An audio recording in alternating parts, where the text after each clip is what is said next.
18 horas. Notícias de Manaus, Amazonas, Brasil e do mundo. Agora na Mix.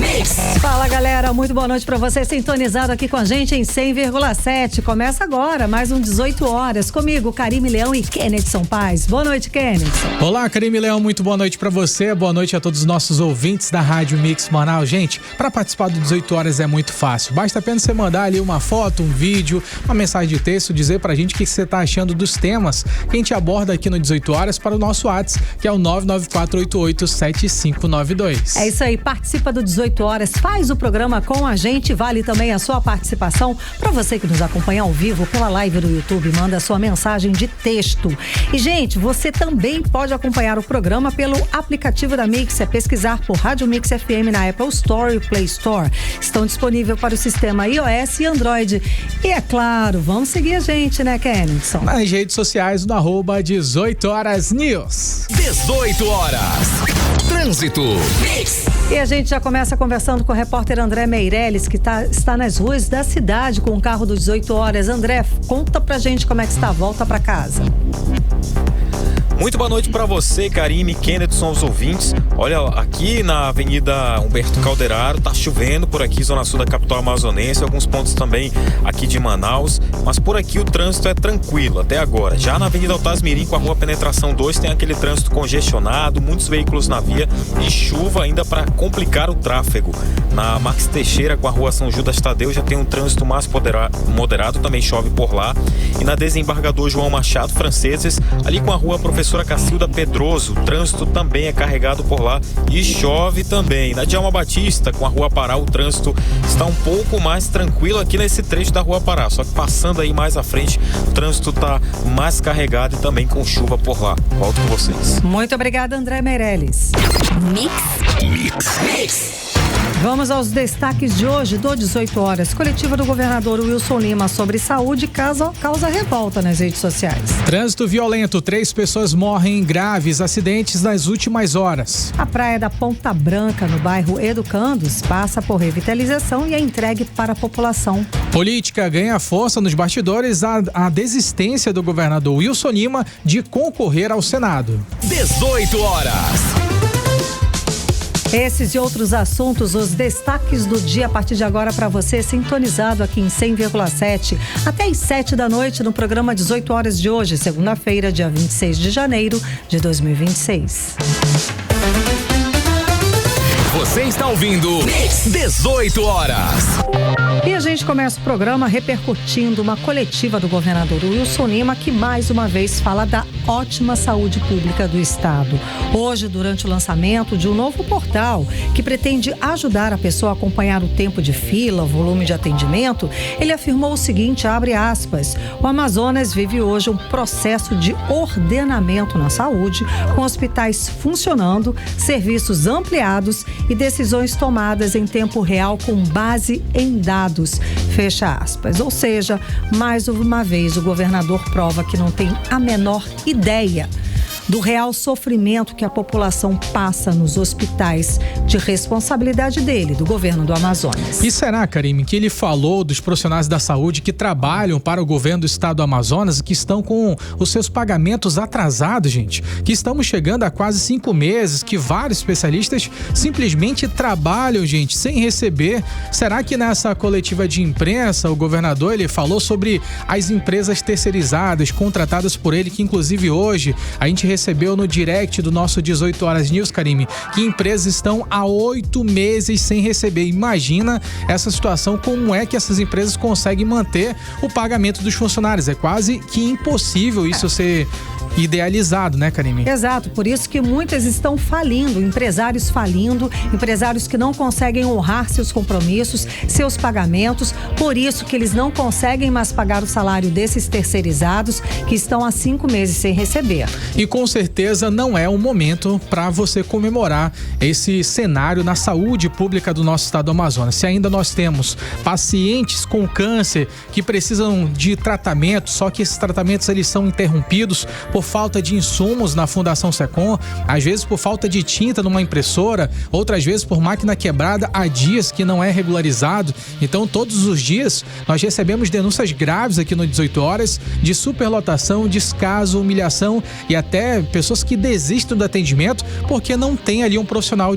para atender essas pessoas, Karime. É um caos. O fato é que a saúde pública do estado do Amazonas vive em colapso desde antes da Covid-19.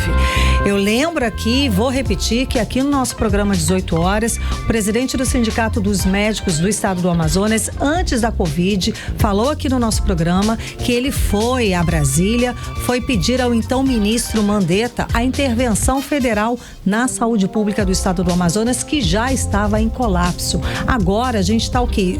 Pior do que o colapso, eu não sei nem o que dizia. E é impressionante o número de mortes evitáveis por falta de estrutura, por falta de responsabilidade. Não adianta arrecadar da população aí 20 bilhões de reais em 2025, que foi o número que a gente, eu, você, que nós pagamos impostos. Recorde, inclusive. Exatamente, bem lembrado, Kenneth, uma arrecadação recorde, 20 bilhões de reais, se a população não recebe sequer um serviço de saúde digno. Afirmar que a saúde melhorou é tentar tapar o sol com a peneira, é colocar um nariz de palhaço no povo que paga imposto e não tem um mínimo de qualidade nos serviços básicos. Me responde aí que você está ouvindo a gente, me responde com sinceridade, como você avalia a saúde pública do estado do Amazonas? Como é que você avalia? Está boa, está maravilhosa, como aparecem nas propagandas? Acredito que não, né? É fácil conseguir atendimento, as unidades têm medicamento, que você procura tem estrutura? A gente sabe a resposta. Agora, uma gestão que já arrecadou mais de 180 bilhões de reais não consegue melhorar a vida das pessoas, a saúde da população. Quem está acompanhando esse caso é a repórter Nathalie Moraes, que conversa ao vivo com a gente aqui no 18 horas, repercutindo mais essa coletiva do governador Wilson Lima, mais ela se fala a respeito da saúde.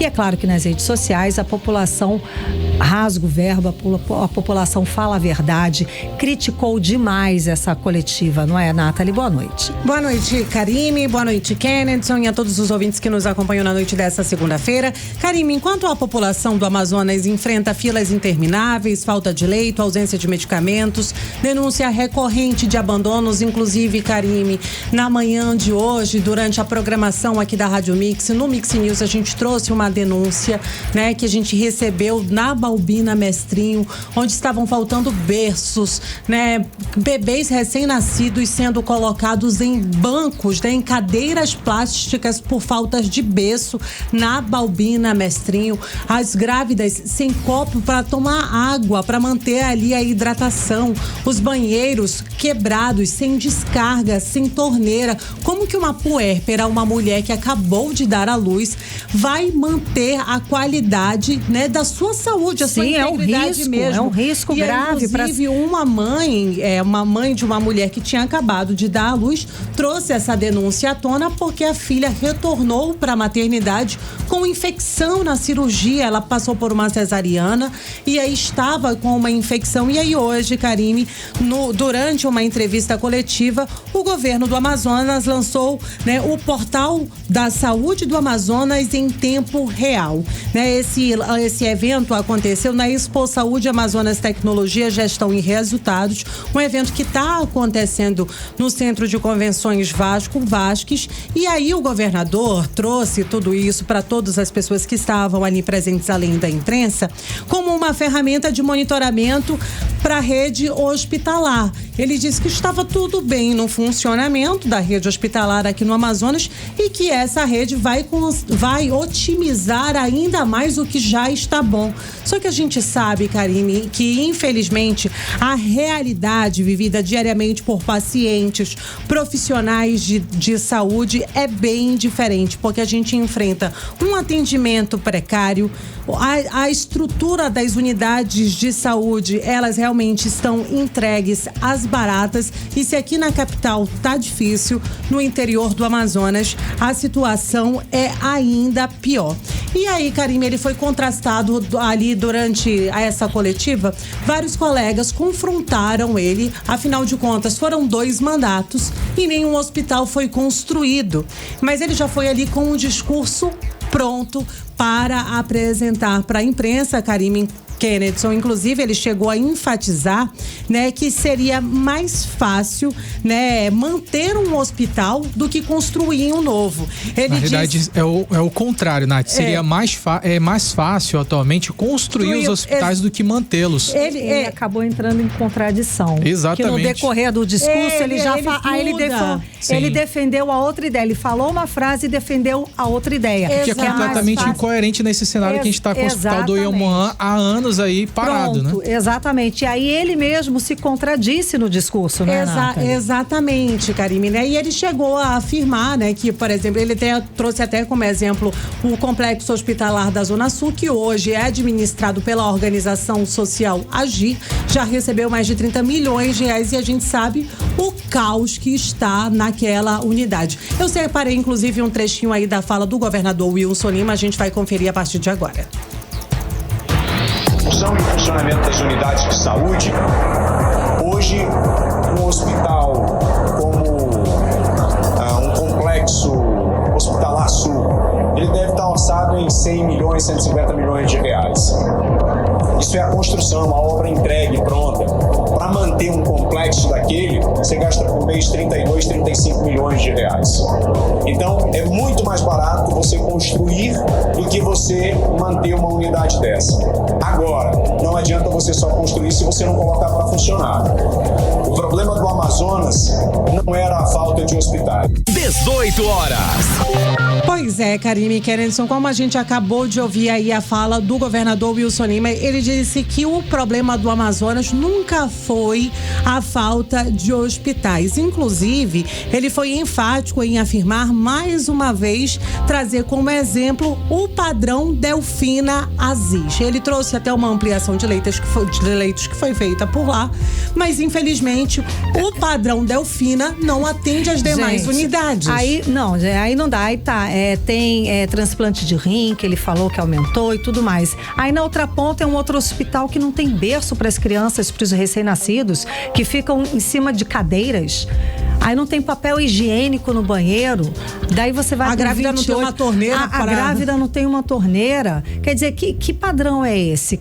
Qual foi essa escolha? Um vai ser maravilhoso para poucos e outra, a grávida vai ter o seu filho, não vai ter um bercinho para colocar a criança, não vai ter um lugar adequado, vai ter que colocar em cima de uma cadeira. Ou outra grávida que a gente viu tendo filho no corredor, acocorada no chão, se agarrando numa cadeira de dor.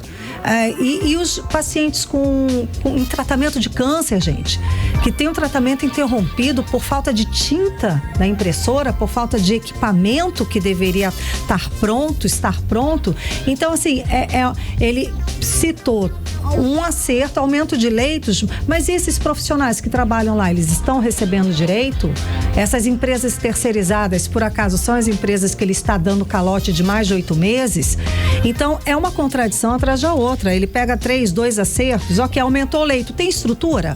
Tem goteira? Tem estrutura? Não sei se tem. Ele utiliza um único ponto que deu certo, que é o Delfina, para servir como vitrine, né? E aí ele usa aquilo o tempo todo para tentar transmitir a ideia de avanço generalizado na saúde, que infelizmente a gente sabe que não existe, Karime. E para falar um pouco mais sobre esse assunto, a gente conversou com o deputado estadual, Wilker Barreto, e ele se mostrou bastante preocupado com essas falas apresentadas pelo governador Wilson Lima durante essa entrevista coletiva, até porque o governador trouxe mais uma vez que esse modelo de gestão hospitalar gerida por organizações sociais de saúde é um modelo de sucesso, mas na verdade a gente sabe que não é. Esse sistema vem sendo, né, a gente sabe, vem sendo conduzido desde dezembro do ano de 2025 aqui no Amazonas. Muitas dessas empresas já entraram ficaram com os dois pés nessas unidades e de lá para cá tudo só piorou, né, Karime? A gente vem acompanhando, são denúncias recorrentes apresentadas aqui no 18 horas. A gente vem recebendo inúmeras reclamações. Na última sexta-feira a gente trouxe aqui uma denúncia de que os médicos que atendem nos serviços de pronto atendimento, a gente está falando aí dos SPAs, estariam pelo menos 5 meses sem receber os seus pagamentos, né? Então, assim, são muitas as denúncias. E aí a gente conversou com o deputado estadual Wilker Barreto para falar um pouco mais dessa situação caótica da saúde pública no Amazonas. Vamos conferir. Infelizmente, a saúde do Amazonas não é padrão Delfina. O governador pega alguns acertos e coloca como se fosse o acerto geral da saúde, que não é. Essa questão de OS aí, organização social, escrevam, vai ser o maior escândalo da história da saúde do Amazonas. E nós temos que enfrentar isso agora, sob pena da inércia ser cobrada lá na frente para a sociedade, e eu quero estar do lado certo da história. Então, é com tristeza que eu ouço essa fala, porque o governador, ao falar de melhoria, sequer toca no Hospital do Sangue do Emoan, uma obra já pronta. Isso não está entrando nem no radar. Como é que tem planejamento, gente? Se o Hospital do Sangue não entra no planejamento do governo, como é que nós podemos dizer que a saúde do Amazonas está caminhando a passos largos para a qualidade que nós sabemos que não está? 18 horas. Karime, Kennedy e ouvintes, a gente ouviu aí a fala do deputado estadual, o Wilker Barreto. Inclusive, Karime, mais uma vez a gente chegou aí a questionar a Secretaria de Estado de Saúde sobre essas denúncias que recebemos nos últimos dias, entre elas o caso desses bebês, né, que foram colocados em cadeiras plásticas, né, por falta de berços na maternidade Balbina Mestrinho. Questionamos mais uma vez sobre a entrega do Hospital do Sangue do Emoan. Mais uma vez, o deputado estadual Wilker Barreto reforçou, né, que esse hospital está se transformando em um elefante branco e não é entregue para a população, mas infelizmente a gente não teve resposta. Vale a gente reforçar, Karime, que no próximo dia 3 de fevereiro, os deputados estaduais aqui do Amazonas, eles retornam às suas atividades. E a gente espera que eles possam ser mais eficazes em suas fiscalizações e cobrar, né, assim como a gente cobra aqui no 18 horas, melhorias para a saúde na população do Amazonas. Pelo menos em ano de eleição, né, que gente? Trabalhem, né, pelo povo. Afinal de contas, foi para isso que eles foram eleitos e não para brincar de político. Bom, Nathalie Moraes, muito obrigada pelas informações e seguimos aguardando a resposta tanto da Secretaria Estadual de Saúde quanto do governo do estado do Amazonas.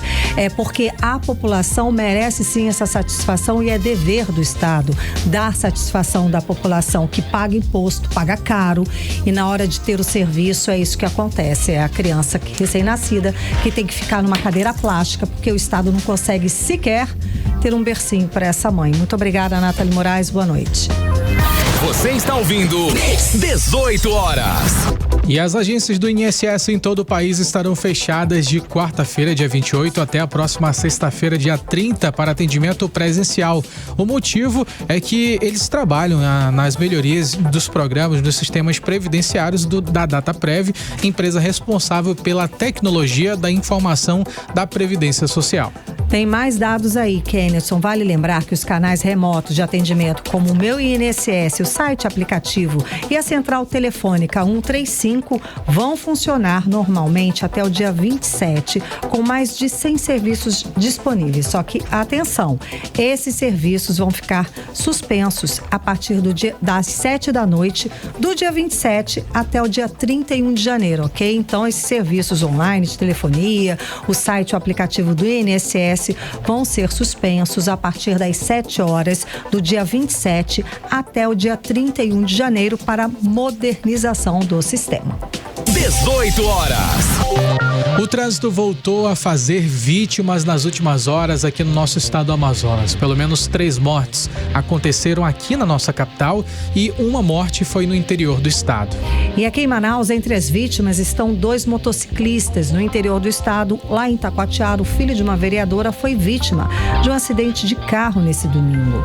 Os casos, eles com certeza acendem um alerta para a violência no trânsito e a necessidade de mais atenção por parte dos condutores. E quem traz, Kenneth, são os detalhes a respeito desses números e desses graves acidentes é o repórter André Meirelles, conversa ao vivo com a gente. Boa noite, André. Conta mais a respeito desses últimos casos, dessas mortes no acidente de trânsito. Boa noite para vocês. Olha, só entre sábado e domingo, 3 acidentes com vítimas fatais foram registrados aqui na capital, no interior do estado. Entre os casos, a morte de um jovem de 25 anos, que é filho de uma vereadora de Itacoatiara, que chocou aí a população, né? Os acidentes aconteceram em diferentes pontos, mostrando aí que o risco também está aqui nas ruas de Manaus e também nas estradas do interior, principalmente aí que a gente está nesse período de chuva, fica com pista molhada, o tráfego intenso, e teve também acidente na manhã de hoje aí um novo acidente na rodovia M010, né? Uma motocicleta que se envolveu em uma colisão e o condutor ficou ferido. Isso próximo a uma empresa de pneus, a zona rural aqui de Manaus. O trânsito ficou comprometido ali nesse trecho. E não foi só no chão, teve um avião também de pequeno porte que caiu ali no Rio Negro, próximo à ponte em Manaus. 2 pessoas estavam a bordo e foram resgatadas com escoriações ali leves, né? Ou seja, ferimentos, e com a ajuda de banhistas, segundo imagens que circulam nas redes sociais, eles foram resgatados. Então esses foram os últimos acidentes que aconteceram aqui na capital amazonense. Vale lembrar, né, que esses dados de que mesmo com uma queda no número de mortes no trânsito, esses dados de 2025, os acidentes graves continuam acontecendo, e isso todos os dias aqui nas ruas, avenidas e rodovias do Amazonas. Volto com vocês. André Meirelles, você tem uma atualização? A gente está falando sobre os acidentes, a gente sempre fala aqui de números altos de acidentes de trânsito no estado do Amazonas, e parece que a partir de hoje, aquela prova de baliza, a gente está falando para tirar a CNH, essa prova de baliza parece que não vai mais ser necessária para a pessoa tirar uma carteira de motorista, ou seja, se o negócio está difícil com todas as provas, imagina aliviando aí na hora de pegar a direção. É isso mesmo, André? Conta mais pra gente. Bom, olha, a prova de baliza deixa a partir de hoje, né, dia 26 de janeiro de 2026, deixa de ser obrigatória no exame prático para tirar aí a CNH, que é a Carteira Nacional de Habilitação, isso aqui no Amazonas e também em outros 3 estados. Então, a partir dessa semana, o candidato não precisa mais fazer aquela manobra de estacionar em vaga paralela para ser aprovado. Inclusive, prova de balizas era uma das provas que também mais reprovavam. E aí, toda vez, né, aquela pessoa que não era aprovada ali na prova de baliza, tinha que fazer o quê? Ou fazia uma aula de reforço, tirando do bolso para gastar mais ainda, e ainda por cima tinha que pagar para fazer a prova novamente. E tem pessoas que relatam aí nas redes sociais que 5, 6, 7 vezes reprovaram e tiveram que pagar para fazer novamente. Então, essa parte aí de fazer a baliza não consta mais na prova final ali do Detran, né? Porque o Detran aqui do Amazonas diz que essa avaliação agora vai focar mais na condução em via pública, no respeito às leis de trânsito, no controle do veículo e também na segurança, né? Mas mesmo com a baliza fora aí da prova, dirigir em Manaus continua sendo, na verdade, a gente pode falar assim, um campo de batalha. Isso porque pesquisas nacionais apontam Manaus entre as capitais com o pior trânsito para dirigir aqui no Brasil. Então, o Amazonas também aparece entre os estados com os piores índices de mobilidade e também segurança viária. Isso tudo inclui engarrafamentos, buracos, obras sem sinalização, falta de educação no trânsito e imprudência tem transformado as ruas da cidade em rotas de risco diário. diário, né? Em 2025, por exemplo, a gente tem esses números aqui que os acidentes dispararam aqui em Manaus. Entre eles estão aí as colisões, atropelamentos, capotamentos e mortes também no trânsito que marcaram o ano de 2025, né? E para quem está dirigindo a primeira habilitação, tem o recado claro aí dos especialistas, né? Mesmo sem baliza na prova, o perigo continua então nas ruas da capital amazonense. Então o desafio agora é fazer com que os motoristas saibam dirigir com responsabilidade, porque em Manaus, né, a gente sabe que aqui a situação não é fácil. Manaus sempre aparece aí nesses dados, nessas pesquisas, como uma das cidades com a direção, né, pior lugar para dirigir, na verdade. Volto com vocês. Muito obrigada pelas informações, André Meirelles. Você está ouvindo 18 horas. O fim de semana foi de fiscalização em bares e restaurantes aqui na nossa cidade. A ação ela foi nas zonas norte e centro-sul da capital e resultou em autuações, inclusive por venda de bebida alcoólica a menores de idade. Daí não é fácil não, né, gente? Bom, a repórter Vanessa Lima, ela tá com esse resultado, com um balanço dessa fiscalização e traz pra gente agora os detalhes. Boa noite, Vanessa. Então, quais foram as principais irregularidades identificadas aí durante essas fiscalizações? Boa noite. Muito boa noite, Karime, Kennedy, boa noite a todos os nossos ouvintes. E olha só, essa ação que varreu bares e adegas de Manaus entre a noite de sábado e a madrugada de domingo encontrou um verdadeiro combo de irregularidades. Ao todo, 7 estabelecimentos foram vistoriados e entre as ocorrências, a mais grave foi o flagrante de venda e consumo de bebidas alcoólicas por adolescentes em 2 locais, o que resultou em autuações imediatas. E não parou por aí. Na Zona Norte, o Corpo de Bombeiros notificou 2 locais que estavam funcionando sem os documentos obrigatórios de vistoria, aqueles que garantem a segurança do ambiente. Já a Amazonas Energia encontrou irregularidades elétricas em 3 estabelecimentos, o que levou ao corte de energia imediato do local. E teve mais um caso que chamou a atenção. Na Rua Lima e Silva, no Parque 10, as equipes flagraram novamente adolescentes consumindo álcool dentro de um estabelecimento. O resultado, a autuação pelo Juizado da Infância e Juventude e, mais uma vez, energia cortada. Esses locais, eles já estavam no radar da polícia por denúncias e estavam sendo monitorados. Vale ressaltar que a venda de bebidas alcoólicas para menores é proibida, com multa que varia de 10 a 20 salários mínimos, além da possibilidade de responderem a processo. Essas autuações mostram a importância do cumprimento das normas e da responsabilidade por parte dos estabelecimentos, porque cumprir leis, né, gente, não é uma coisa opcional. É obrigatório. É obrigatório. Não tem como. Eu achei interessante essa da Amazonas Energia, que ainda conseguiu identificar gatos. Foi em casas, em bares? Foram em bares, em estabelecimentos da Zona Norte. Olha aí. Muito obrigada pelas informações, Vanessa Lima. Você está ouvindo 18 horas. Os brasileiros estão prestes a viver uma virada histórica nas regras das eleições. A Comissão de Constituição e Justiça do Senado aprovou ano passado o fim da reeleição para presidente, governadores e também prefeitos. Bom, e se esse texto avançar, os eleitos agora em 2026 já entram para a história. Serão os últimos governantes que vão poder tentar a reeleição em 2030. Quem traz os detalhes para a gente a respeito desse assunto agora é Odineia Araújo. Boa noite, Odineia. Em maio do ano passado, a Comissão de Constituição e Justiça do Senado aprovou uma proposta que muda o jogo político no Brasil. A PEC, que ainda será analisada pelo plenário da Casa Legislativa, acaba com a reeleição para presidente da República, governadores e prefeitos e amplia os mandatos para 5 anos. A PEC também cria a eleição unificada, incluindo para os senadores que não mais terão 8 anos de mandato e sim 5 anos como os demais.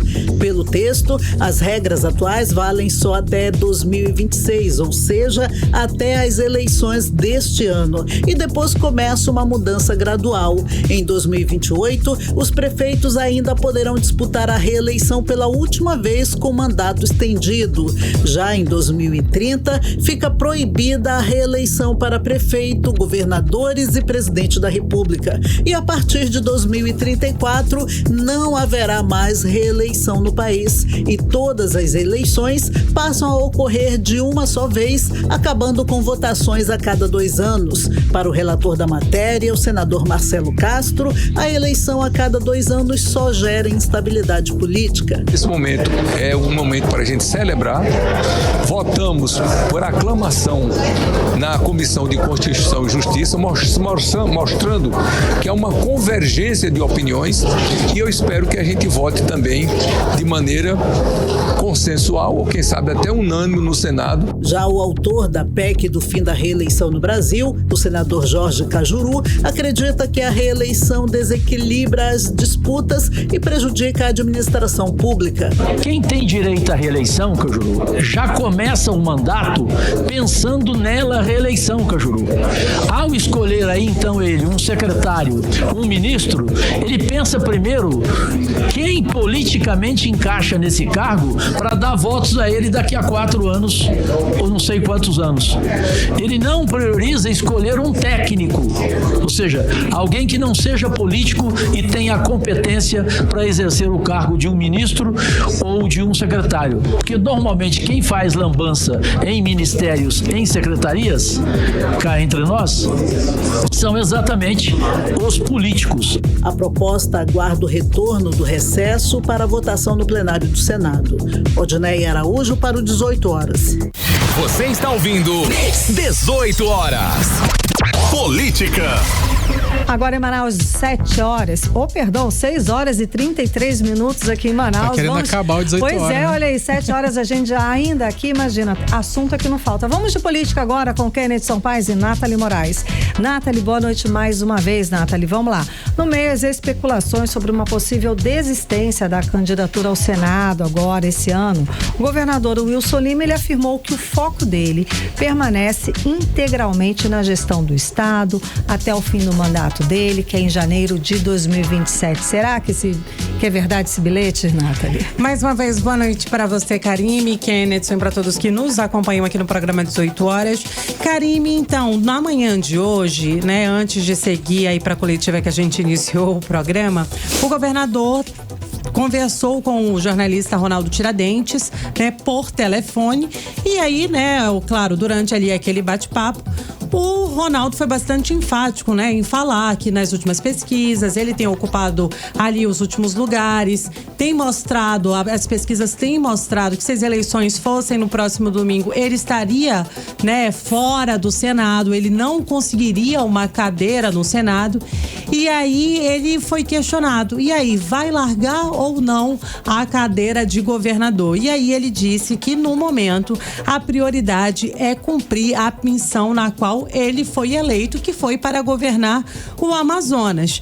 E aí, Karime, ele falou até de áreas, né, que ele tem trabalhado para melhorar infraestrutura, saúde, segurança pública, tentou vender o peixe dele, mal vendido, vamos dizer assim, né, porque a gente sabe que no fundo, até mesmo lá durante a live, é porque o Ronaldo acaba fazendo uma transmissão na rede social ali no YouTube, as pessoas já começaram a dizer: que mundo tu vive, Wilson, né? As pessoas começaram realmente a contrastar já as falas apresentadas ali durante essa entrevista coletiva. Mas ele foi enfático, Karime, em dizer que o seu mandato vai até o dia 5 de janeiro de 2027 e que ele está trabalhando com essa perspectiva. Diz que tem conversado com a sua equipe, né? Muita gente nos bastidores fala que ele temia pegar uma pernada do Tadeu, mas por isso ele tá, né, nessa coisa ou outra. Tadeu é o vice-governador. E a gente até conversou que na primeira oportunidade o vice-governador foi às redes sociais,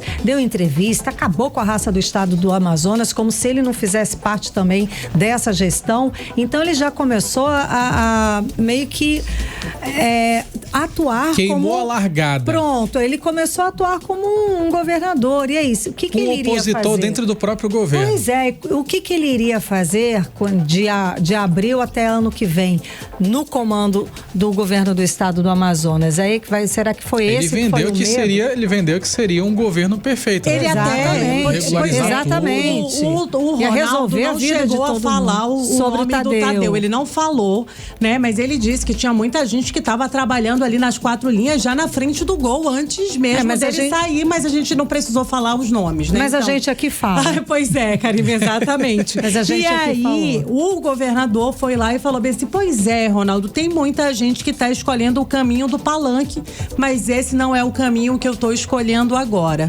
Ou seja, Karime, cada vez mais tá ficando mais claro pra gente que ele tá recuando ali os seus movimentos, né? E deve realmente não oficializar sua candidatura para o Senado. E falando sobre essa questão de quem fica, quem sai, afastamentos, o prefeito de Manaus, Karime e Kennedson, o prefeito Davi Almeida, afastou-se temporariamente do cargo para viver aí o seu período de luto por conta da morte do filho Davi Benedito, né? O bebê que tinha apenas 20 dias, faleceu na última sexta-feira e essa publicação veio à tona através da coluna do BNC. E aí o BNC disse que ele deve se afastar durante toda essa semana e a semana posterior, mas até o momento o prefeito não, né, divulgou uma data de retorno aos trabalhos. Até lá, o vice-prefeito Renato Junho assume aí a cadeira de prefeito interino aqui na nossa capital, Karine. Obrigada, Kennedson. Vamos lá. A direita aqui do estado do Amazonas vive aí num momento de forte tensão com trocas públicas de acusações, tá? A gente está vendo aí umas alfinetadas por aí. Entre o ex-superintendente da SUFRAMA, por exemplo, o Coronel Menezes, e outras lideranças, como o delegado Costa e Silva e o deputado estadual delegado Péricles.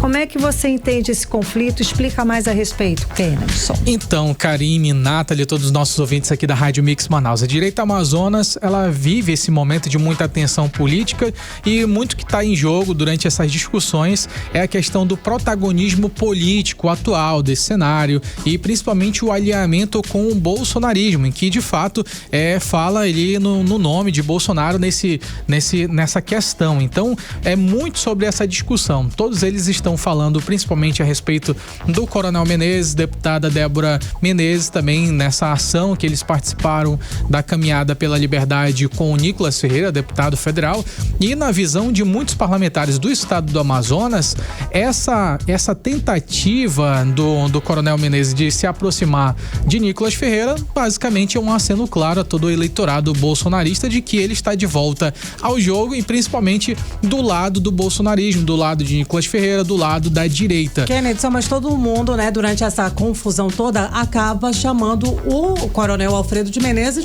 de traidor, porque vale, né, a gente lembrar da última vez ele durante as últimas, durante a última eleição, né, muita gente diz que ele chegou a rejeitar um pedido do ex-presidente Bolsonaro que pediu para que ele não saísse do PL, mas ele foi lá e foi vice do ex-candidato, né, ao governo, foi ao governo ainda. Foi a prefeitura de Manaus. É porque naquela ocasião, Alberto Neto, ele tinha sido escolhido pelo ex-presidente Jair Bolsonaro para fazer a cabeça de chapa ao lado de Maria do Carmo, e ele ficou incomodadíssimo com isso, porque ele queria ser cabeça de chapa, e aí se revoltou, saiu do PL, onde ele já tinha também desentendimentos com Alfredo Nascimento, não concordava com a liderança de Alfredo, fez duras acusações. E o Alfredo permanece calado nessa confusão toda, né? Exatamente. Alfredo Nascimento, nesse momento, ele quer capital político, ele quer ser deputado federal.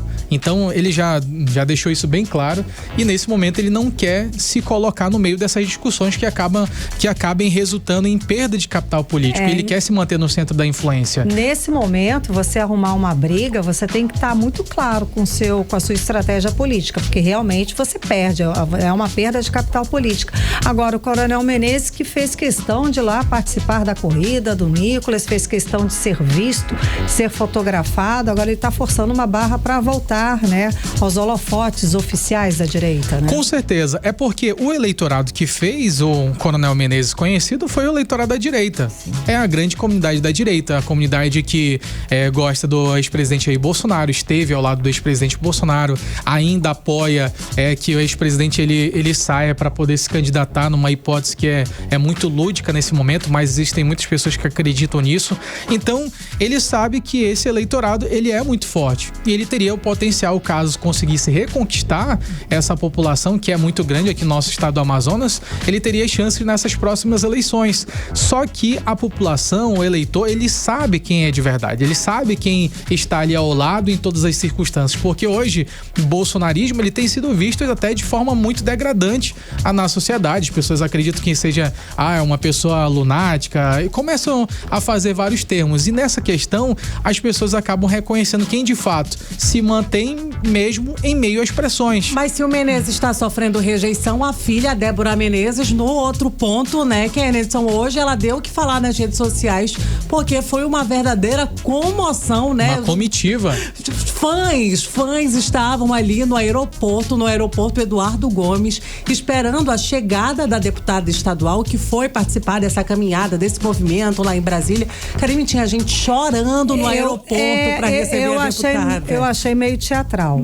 Mas aí tem diferenças, por exemplo, Débora Menezes e o Coronel Menezes. Pai e filha. Débora permaneceu lá no PL até agora. Então não mudou o discurso de uma hora para outra, diferente do Coronel Menezes. Exato. Ele não. Ele chegou a fazer live Bolsonaro dizendo que quem chamava a multidão para lotar a Arena da Amazônia era ele, não era o Capitão Alberto Neto. Então você percebe, são duas coisas diferentes. 2 pesos, 2 medidas. Exatamente. E ela acabou se queimando, assim, é meu pai, lá pro Nicolas Ferreira, né? Mas enfim, muita gente esse vídeo concordou. Maravilhoso. Ela se metendo na foto das crianças, meu Deus, vamos lá. Nathalie, o presidente estadual do Partido dos Trabalhadores aqui, o deputado Sinésio Campos, ele afirmou que o presidente Lula deve visitar Manaus no mês de março, é isso aí.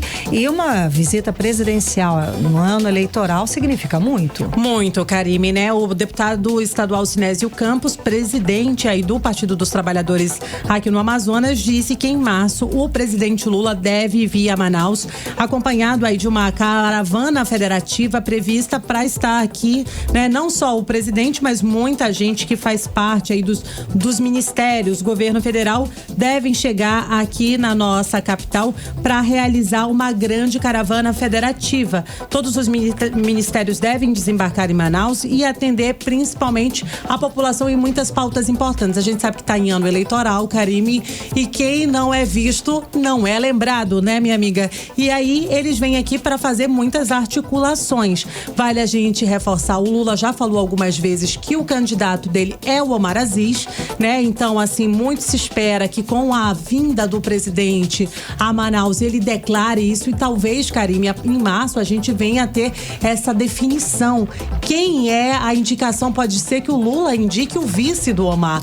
E existe aquela expectativa do Marcelo Ramos, que até então é pré-candidato do Senado, né, pelo Partido dos Trabalhadores, ser indicado aí para essa vaga. Muito se especula, são muitas, né, mas muita gente realmente quer também aparecer ali do lado do Lula para ganhar aquele apoio, aquela moral. Afinal de contas, a gente está falando de ano eleitoral. Sim, ele é o presidente do Brasil e está pronto aí para disputar a reeleição. Essa é a grande questão. Quem vem para vice da chapa de Omar Aziz? Foi cogitado até Sargento Salazar nessa possibilidade. Pelo próprio Sidney Leite, que sempre aqui conversa no 18 horas, ele deu essa possibilidade. Deu essa possibilidade, olha aí. E eu não duvido, sabia? Eu não duvido. Política a gente não duvida de nada. Kennedson, segue com a gente. Vamos lá. O deputado federal Nicolas Ferreira, ele afirmou que as manifestações lideradas por ele atingiram aquela caminhada que a gente falou, né? Atingiram o objetivo antes mesmo do encerramento dos atos, ao chamar a atenção para que ele classifica como escândalos políticos. Realmente, no fim de tudo, apesar de tudo, dos acidentes, ele pode dizer que foi um sucesso a caminhada? Então, Karime, é visto pelo contexto, né? O sucesso, ele varia de pessoa para pessoa. Para pessoa, pode dizer que aquilo foi uma tragédia, mas para outros pode dizer que foi um sucesso. Qual é que é o sucesso nomeado pelo Nicolas Ferreira? O que ele caracteriza como sucesso? É a grande mobilização popular, onde nós temos uma ação que não foi televisionada, uma ação que não foi transmitida por grandes veículos de comunicação, foi utilizado apenas os próprios pés, os calçados, para poder fazer uma ação dessas, onde ele percorreu ao lado de vários apoiadores mais de 200 quilômetros. Então, de fato, é uma ação teoricamente simples. Todo mundo no início julgava que não ia dar ninguém, todo mundo no início acreditava que não ia ter tanta repercussão assim, mas o fato é que teve sim uma grande repercussão. E ao longo do caminho, a gente conseguiu visualizar um número muito absurdo de pessoas que participou. Algumas delas não continuaram todo o caminho, mas fizeram questão de, no momento que passava pelos trechos, se posicionar, demonstrar apoio àquela iniciativa. E a gente está falando, gente, por que existe tanta manifestação de pessoas, e pode até ser pessoas que acreditam ou não em Nicolas Ferreira. A gente está vivendo uma das crises mais complicadas, que é o caso do Banco Master. Eu separei aqui algumas manchetes, gente, só para a gente ter uma ideia. No momento em que a gente está falando do Banco Master, onde nós temos Alexandre de Moraes, com a esposa dele, com um contrato de mais de 129 milhões. A gente tem Dias Toffoli envolvido com tudo que está acontecendo. O ministro Gilmar Mendes, que também já teve contratos com o Banco Master, ele defende a questão da regularidade de Toffoli como relator do caso Master. A gente tem também aqui analistas afirmando que existe uma teia muito maior no caso Vorcado, caso Master. Por quê?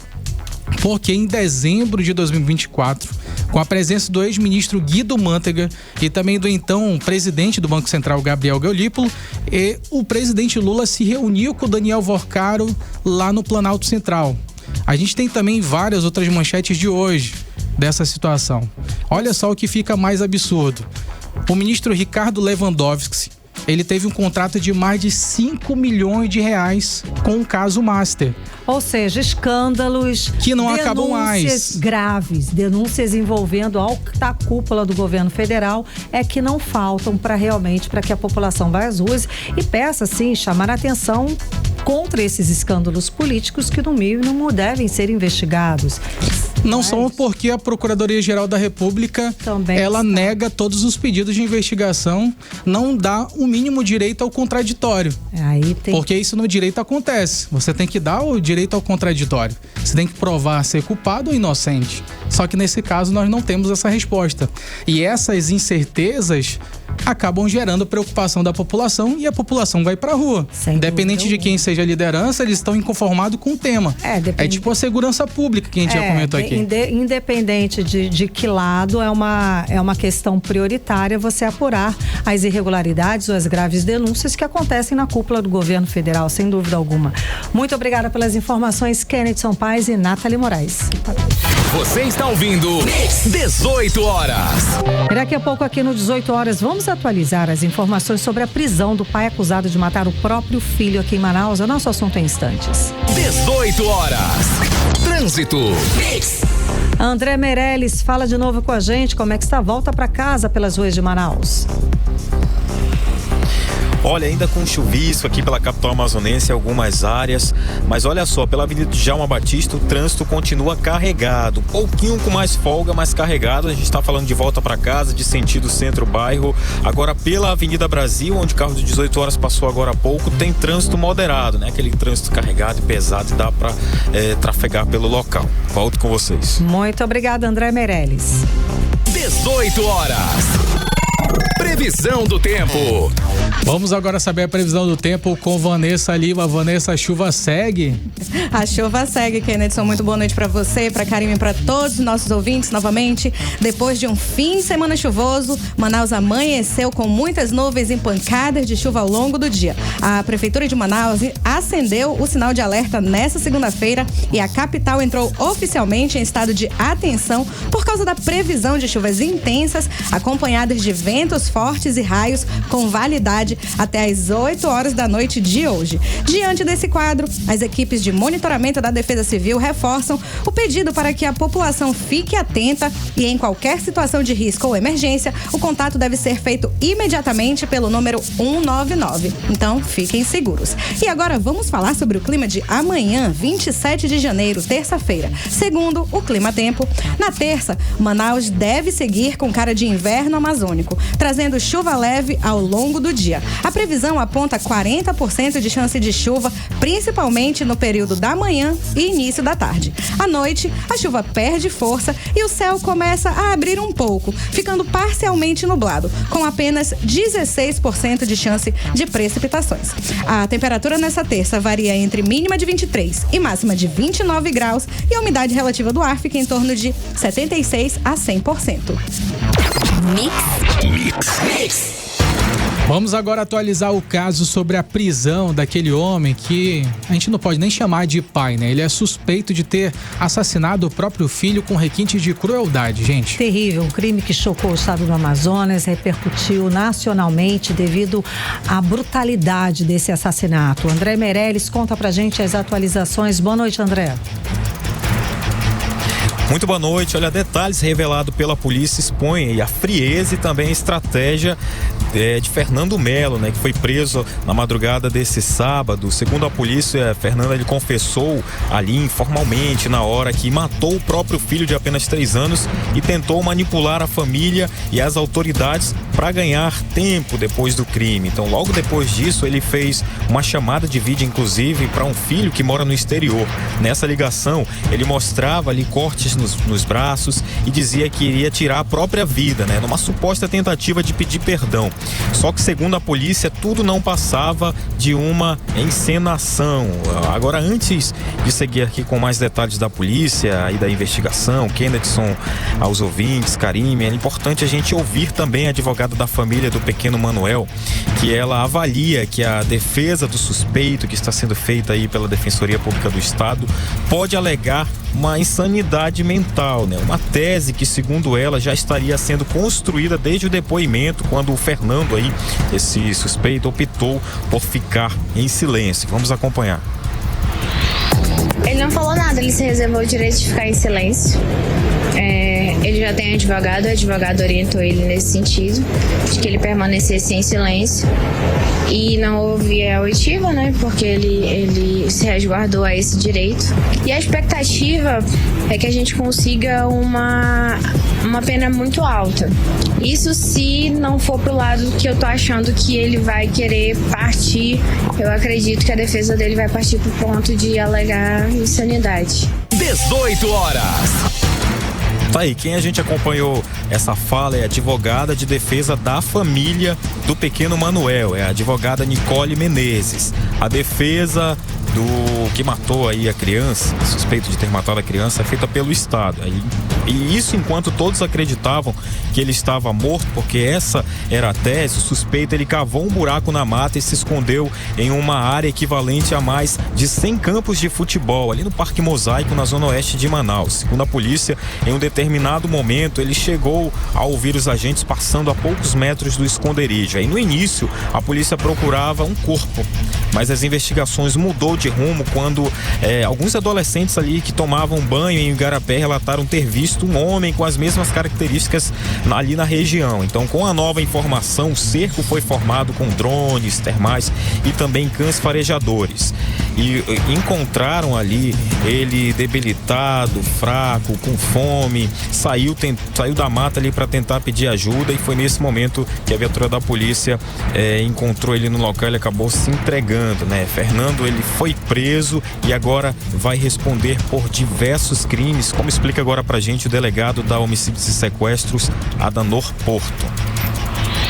Foi encaminhado para a DHS, para a Delegacia de Homicídios, e chegando lá, ele, na sua oitiva, reservou o direito ao silêncio e a investigação vai seguir, né? Tem algumas provas para serem analisadas e serem produzidas e documentadas, e a partir dessas provas, possivelmente ele vai ser indiciado, né, por homicídio triplamente qualificado, pelo motivo torpe, pela impossibilidade de defesa da vítima e pelo meio cruel. 18 horas. A gente acompanhou a fala de Adanor Porto, delegado da DHS. Antes da gente encerrar, o ex-secretário de Segurança Pública, Amadeu Soares, comentou essa operação e também destacou que o que funciona no combate ao crime é a presença das polícias nas ruas e não apenas o investimento em tecnologia, tudo isso. Então, para ele, estar ali mais policiamento e investimento nas ruas é o que ajuda no combate ao crime.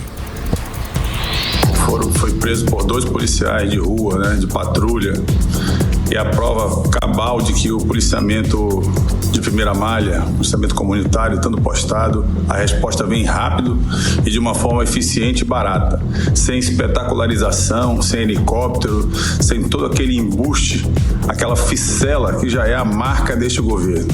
Simplicidade, mais uma coisa efetiva que a população já aprovou, que é o polícia na rua, é a polícia no bairro, é o homem na rua mostrando que o Estado está lá presente e que ele garante a sua segurança. 18 horas. Foi assim, né, que o suspeito aí, o pai que assassinou a criança, foi pego com o policiamento ali nas ruas, como explicou pra gente agora o ex-secretário de Segurança Pública, Amadeu Soares. Bom, o Fernando Mello, ele permanece preso preventivamente, ou seja, com a previsão de soltura imediata, e segundo a Polícia Civil, continua sendo investigado o caso, inclusive em relação à violência doméstica e outras possíveis qualificadoras, já que a investigação, já que a motivação, na verdade, segundo a investigação, estaria ligada a conflitos com a mãe da criança e não a aceitação do fim do relacionamento. A Justiça agora deve avaliar as provas, laudos e o depoimento de testemunhas ao longo do processo penal. Ou seja, ele foi preso, mas ainda vem muita coisa por aí. Ainda precisa de um julgamento, ele tem uma defesa, inclusive, que é feita pelo Estado, como a gente ouviu aí a delegada de defesa da família do pequeno Manuel falando, que devem ser usados teses aí por parte de defesa do suspeito lá de insanidade mental. E claro, a gente continua acompanhando aí os próximos passos. Muito obrigada pelas informações, André Meirelles. Você está ouvindo 18 horas. Economia. Vamos agora aos indicadores econômicos de hoje. O dólar fechou em queda de 0,13%, cotado aos R$ 5,28. O euro fechou em alta de 0,46%, cotado aos R$ 6,27. O Bitcoin fechou em alta de 1,13%, aos R$ 464.653. E o Ibovespa fechou em queda de 0,33% aos 178.260 pontos.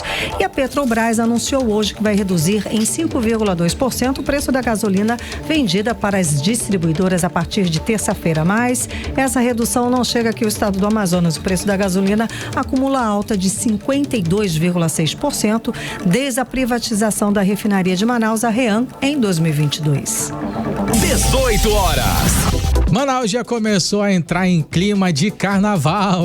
Karime, olha só, no final de semana a cidade conheceu os novos rostos que vão comandar a folia de 2026. Foi uma noite de muito brilho, emoção e representatividade. Foi a escolha da Corte Real do Carnaval 2026, gente. Um dos principais pontos para dar largada aí às festas de carnaval. E quem traz os detalhes pra gente é Vanessa Lima. Boa noite mais uma vez, Vanessa. Então, como é que foi o clima dessa escolha? Teve muito samba no pé, claro, né? Claro, Karime, queridos ouvintes, foi uma noite assim elétrica. O público reagia como se já estivesse na avenida, com gritos, bandeiras e aquele burburinho de expectativa, né, que só o carnaval traz pra gente. Nesse sábado, mesmo depois de um dia inteiro de chuva, o mercado de origem da Amazônia se transformou nesse palco que reuniu torcida, diversidade e um número recorde de candidatos disputando cada faixa e coroa. E a emoção não parou por aí. Essa edição entrou para a história ao oferecer uma das maiores premiações já vistas. Ao todo foram R$36 mil, sendo 15 mil para a Rainha do Carnaval e 10 mil para o Rei Momo. Nada mal para uma noite que contou com 43 participantes distribuídos em 5 categorias, se transformando em um recorde de participação absoluto. No fim da festa, 5 nomes foram consagrados como as novas majestades da folia. A Rainha do Carnaval é Raíssa Santos, que voltou ao trono depois de 10 anos. O novo Rei Momo é Ítalo Maia, de apenas 23 anos, representante da grande família. A faixa de Rainha da Diversidade ficou com Ariel Thompson, que emocionou ao falar sobre a representatividade. E já no brilho dos passistas, a Alexandra Vitória levou o título de passista de ouro, enquanto Roberto Rosa Júnior conquistou o posto de passista dourado. A festa também contou com a presença do secretário de Cultura, Caio André, que reforçou as expectativas para um carnaval grandioso. Vamos ouvi-lo. O primeiro pontapé inicial aqui com o lançamento do carnaval aqui no mercado de origens é só avaliando que vai ser o nosso carnaval. Eu tenho certeza que nos dias 12, 13 e 14, lá no São Paulo, nós teremos um grande carnaval. As escolas estão se preparando brilhantemente para fazer um carnaval lindo. Estamos todos muito ansiosos para ver o desfile das escolas, com muitas novidades. 18 horas. E o samba no pé, Karime Kennedy e ouvintes, não faltou em nenhum segundo. Agora, com a Corte Real definida, Manaus entra no clima e se prepara para um carnaval de 2026 que promete ser histórico. Valeu, Vanessa Lima, obrigada pelas informações. 18 horas. Seguimos direto para o editorial 18 horas. Editorial 18 horas. Hoje é o Dia Mundial da Educação Ambiental. O objetivo é informar o cidadão sobre os problemas ambientais e climáticos e divulgar as opções disponíveis para a construção de um futuro melhor. A educação ambiental é uma das principais estratégias para enfrentar as mudanças climáticas, a poluição e a perda da biodiversidade. Enfrentar esses desafios exige uma sociedade informada, engajada e capacitada. E nesse dia é importante lembrar a situação da Amazônia e da região norte do Brasil. Com salários abaixo da média nacional, nossas populações têm menos condições de enfrentar secas, enchentes e calor extremo. Por isso, especialistas defendem que a adaptação climática priorize o combate à pobreza e à falta de acesso a serviços básicos.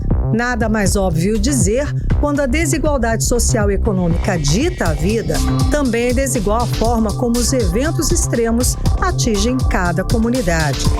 E que também são desiguais as capacidades de adaptação e de cada população se recuperar dos prejuízos causados por secas, enchentes e calor extremo. As pessoas precisam saber disso para dar importância devida às questões climáticas e como elas atingem a vida de cada um. Principalmente a dos mais pobres, que têm mais dificuldade para se proteger. 18 horas. O 18 horas de hoje fica por aqui. Muito obrigada pela sua companhia. Boa noite, Kennedy Paz. Boa noite, Karime Leão. Boa noite a todos os nossos ouvintes da Rádio Mix Manaus. Não esqueça de seguir a gente nas redes sociais no @18horasnews. Tamo junto. Você ouviu 18 horas. As notícias do Brasil e do mundo. De volta amanhã. Mix.